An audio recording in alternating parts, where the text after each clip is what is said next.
গাইবান্ধার গোবিন্দগঞ্জে জমি নিয়ে পূর্বশত্রুতায় উচ্ছেদ চেষ্টায় বসতবাড়ি ও দোকানঘরে ভাঙচুর ও নগদ টাকাসহ আসবাবপত্র লুটের অভিযোগ উঠেছে। বুধবার ১৯ ফেব্রুয়ারি ২০২৫ সকাল ৯টার দিকে উপজেলার শিবপুর ইউপি উত্তর সোলাগাড়ী চৈতিয়াবাড়ি গ্রামে ঘটনাটি ঘটে। এ ঘটনায় ভুক্তভোগী মৃত মিসির উদ্দিনের ছেলে লুৎফর রহমান বাদী হয়ে সিকান্দার ফকির, মাফিজার, মাসুদ, মকলেস গংদের অভিযুক্ত করে থানায় লিখিত অভিযোগ জমা দিয়েছে। জানা যায়, দীর্ঘদিন ধরে উভয় পক্ষের মধ্যে জমি জমা নিয়ে দ্বন্দ্বে অভিযুক্তরা ভুক্তভোগীদের নানাবিধ ভয় হুমকি দিতে থাকে।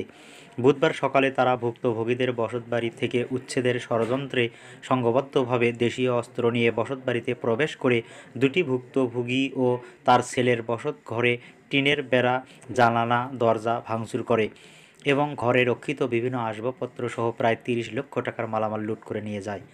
পরে তারা চৈতারবাড়ির মোড়ে অর্থাৎ সোলাগাড়ির মোড়ে অবস্থিত ভুক্তভোগীর নাতির বিকাশ পেট্রোল ডিজেলের দোকানে ভাঙচুর ও লুটপাট করে নগদ ৩ লক্ষ টাকা সহ দোকানে লুটপাট চালায়।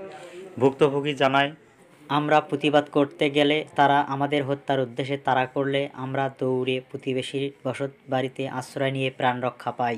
এ সুযোগে তারা আমাদের বসত ও দোকানঘরে ভাঙচুর লুটপাট চালায়।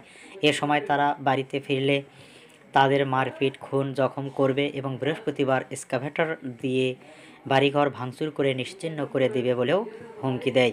লিখিত অভিযোগ জমার বিষয়টি নিশ্চিত করে গোবিন্দগঞ্জ থানার অফিসার ইনচার্জ বুলবুল ইসলাম জানান, তদন্ত সাপেক্ষে দ্রুত অভিযুক্তদের বিরুদ্ধে আইনানুগ ব্যবস্থা গ্রহণ করা হবে।